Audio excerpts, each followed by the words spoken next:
Hey folks, Ken here. Hope you're all well. It's a Sunday afternoon here in Dublin, nice and sunny. I'm just sitting out admiring the pond. Thought I'd do a quick video. Haven't a huge amount done since last week. It's been a fairly miserable week here in Dublin. I think, like most of the British Isles, a lot of very heavy rain, thunderstorms. Even yesterday was wet when the weather forecast said it would be reasonably dry. I have thankfully got over my blanket weed problem. As I said to you last week, I treated with cloverleaf and it did the job. I only saw the early stages of the blanket weed, so I did a half dose of the treatment. I think a full dose in 22,000 litre pond is around 1.8 kilos of cloverleaf, which is a lot. Considering half that, Odie's come up to say hello. Hey Odie. Considering how milky white the water went when I put in the half dose, but the half dose did do the job. Thankfully, I see a lot of dead. I was only seeing sort of the early strands of the blanket weed, particularly in the back part of the pond for the waterfall, and a lot over the waterfall there was some. So I managed to net a lot of it out and then just do the treatment. So everything's good.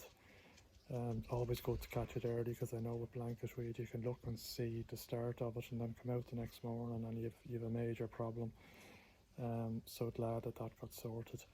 Also interesting enough, I didn't bypass the drum. I turned off the UV for the cloverleaf treatment, although cloverleaf, I think themselves say you don't need to. I did for 24 hours.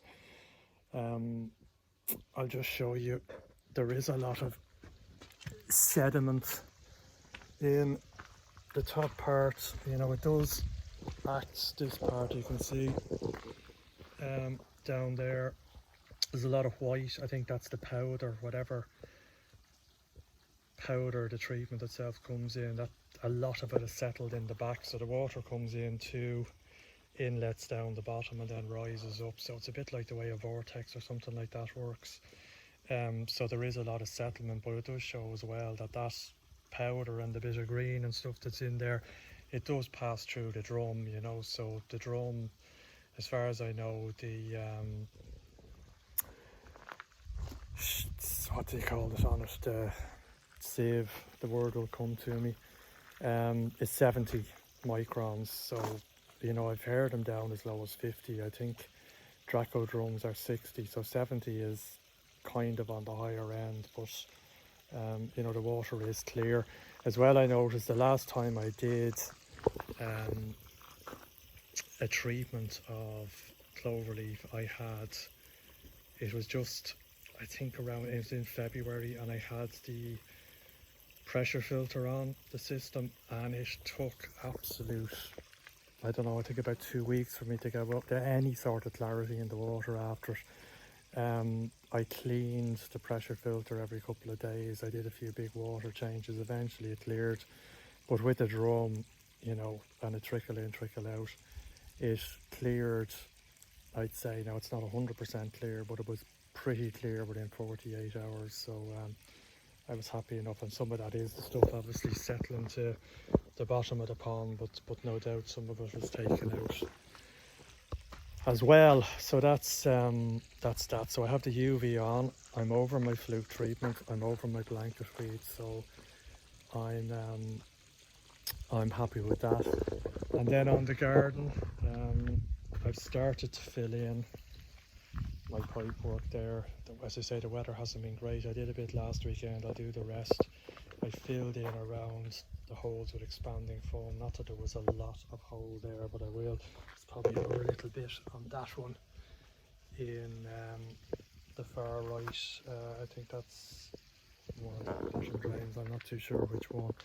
And I'll fill the rest in. So we've had a gardener out, and we've had a couple of gardeners out, and like, these guys are so busy at the moment, it's very hard to even get a quote off them, never mind work. So one of the guys came in, he did a lot of measuring. Now, we looked at the grass and, you know, particularly what I was saying here, machinery was back and forward.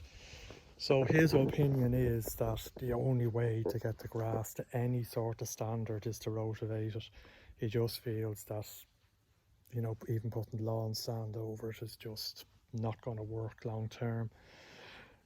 So he's going to do as a quote, one, obviously to rotivate it, level it, a quote to seed it, and then a quote to put sod, turf down. So we'll see what he comes with, and also this area here to be stoned in, so to do a kind of a board around the edges and return the lawn to some sort of shape. I sort of prefer putting the sod down because although it's early enough in the season to grow grass, we've 2 dogs, and it's going to be hard to keep them off the grass and the muck and them walking it into the house, so we've that to consider as well, particularly with our glorious weather. This area we're going to get stoned. We don't really use it. We're probably just going to stick a clothesline or something in the middle. It's not an area we really use, so we will just stone it, obviously level it off and stone it, and then we'll do paths in stone around the pond as well.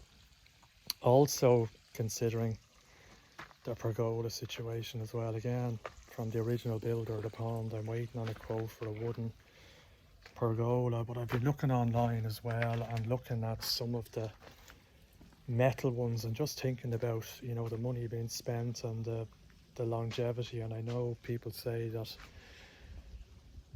with the treated wood that you'll get 15 to 20 years out of them, maybe a little bit more if you treat them regularly. But just looking at some of the sort of metal framed ones that sort of look a bit like carports, thinking of doing something like that. And I have a feeling that the price won't be a huge amount different to a wooden one, especially given the size. I mean, the size to cover that whole pond is going to be close to 6 by 4 meters, so it's fairly sizable as well. So anyway, looking into that as well, but that'll probably be more towards the end of the season when we get that done. I think the priority is to get the garden back into shape. But the fish are all great. There's no sign of any flashing, and they're eating. In terms of levels, I'm still getting nitrite testing every day, and I did get the nitrite close to 0. I knew by the colour of it, it wasn't quite 0.25, and the API kit it wasn't quite 0. But you know, when it goes down, I start upping the feeding a little bit, and then I get the spike back up. So yeah, it's just going to take time. I mean, I have to remind myself the filter's only in since the end of February, and I'm really only feeding since the end of March, early April, so it's not going to mature that quick. And the only way I could seed the filter was with a bit of sponge media from the pressure filter, which was debatable in February whether there was any life in it. There was probably some. So, you know, I think I'm going to struggle for the rest of the year. Just need to keep an eye on that and make sure the nitrite stays low. You know, other levels instead, you know, carbonate hardness and pH are fine, up around 7.5 to 8 for my pH, which is what I would expect. That's, you know, I've been keeping aquarium fish, as I mentioned before, for nearly 20 years, so I'm well aware of my pH, and that's in or about what it is here in North County Dublin. It's good African cichlid country for fish keepers, because the water is fairly much perfect out of the tap for them. And the KH has been about 6 German degrees, or 60 kH, which is fine. I think when it goes below 3, you need to start worrying about pH crashes. I'm not too sure. Once I have a trickle in, trickle out, I don't think my carbonate hardness is going to be an issue for me again with aquariums. It's never been an issue, so that's kind of where it is. I'll just nip into the filter house and just give you a quick update on that. I've one new addition in terms of equipment. Turn on the light if it's needed. I just saw these thermometers on a few other videos. I think Steve Wainwright has one as well.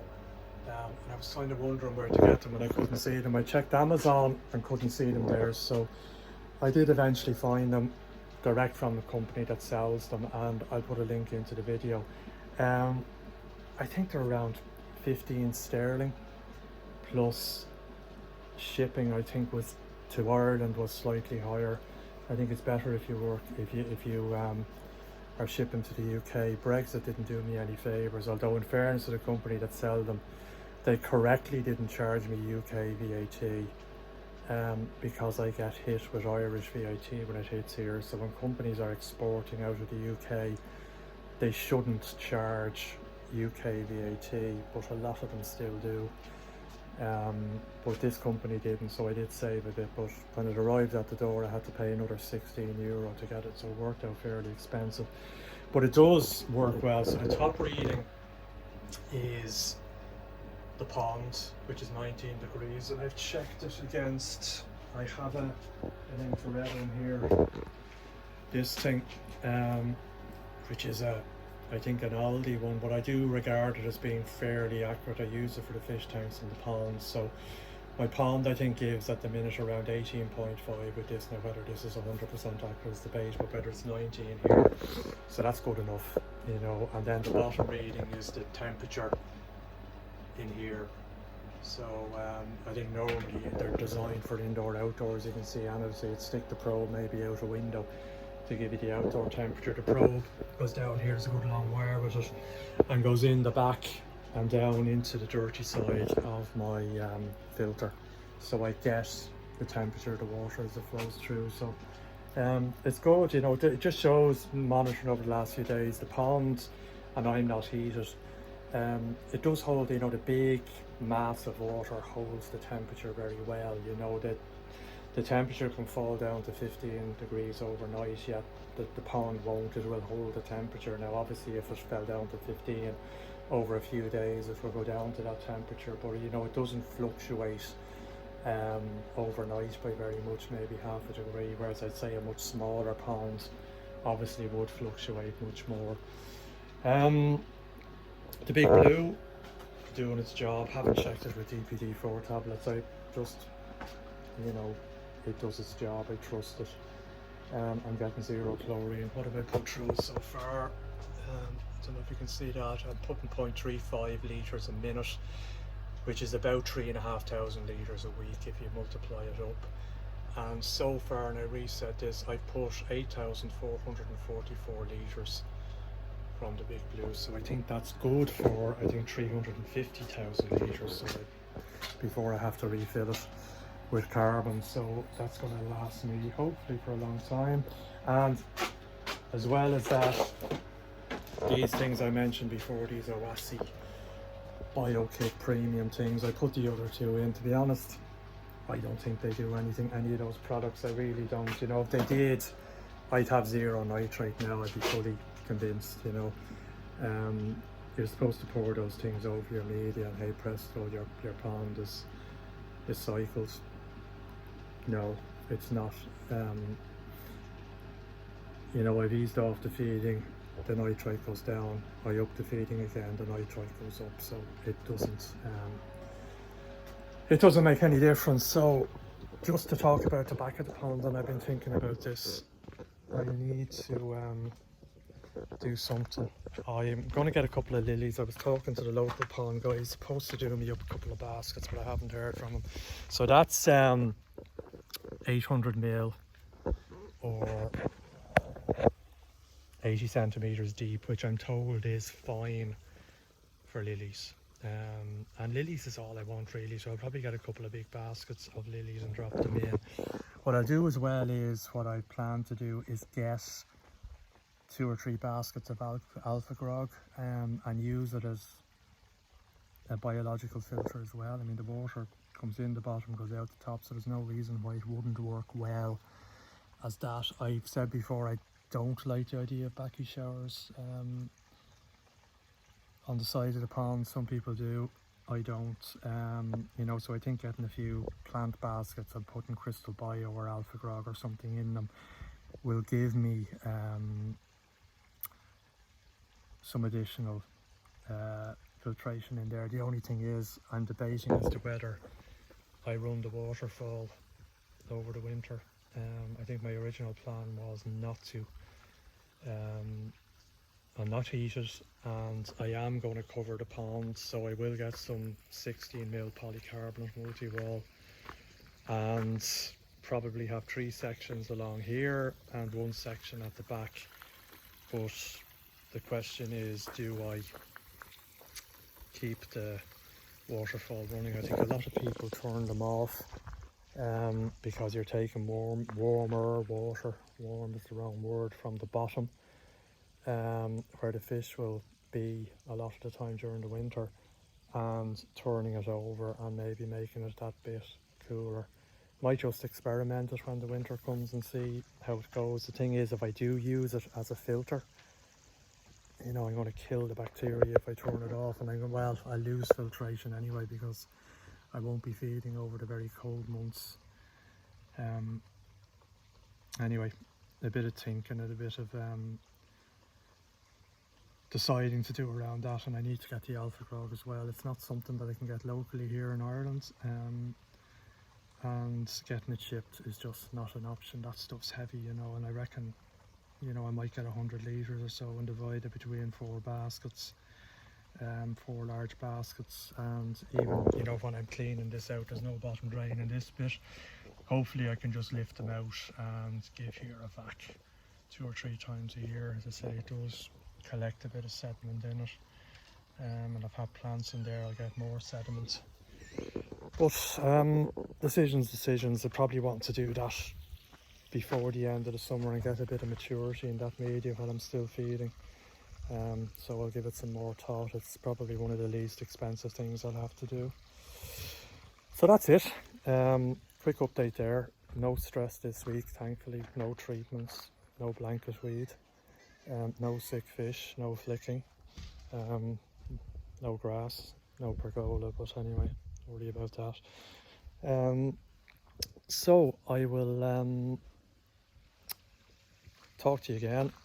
If you like the video, hit like. If you don't, hit don't like. And if you want to subscribe and see more, hit subscribe. And if there's anything you want to see me talk about in more detail on the pond itself, the build or the filter, just let me know and I'm happy to do so. Okay, all the best. Cheers.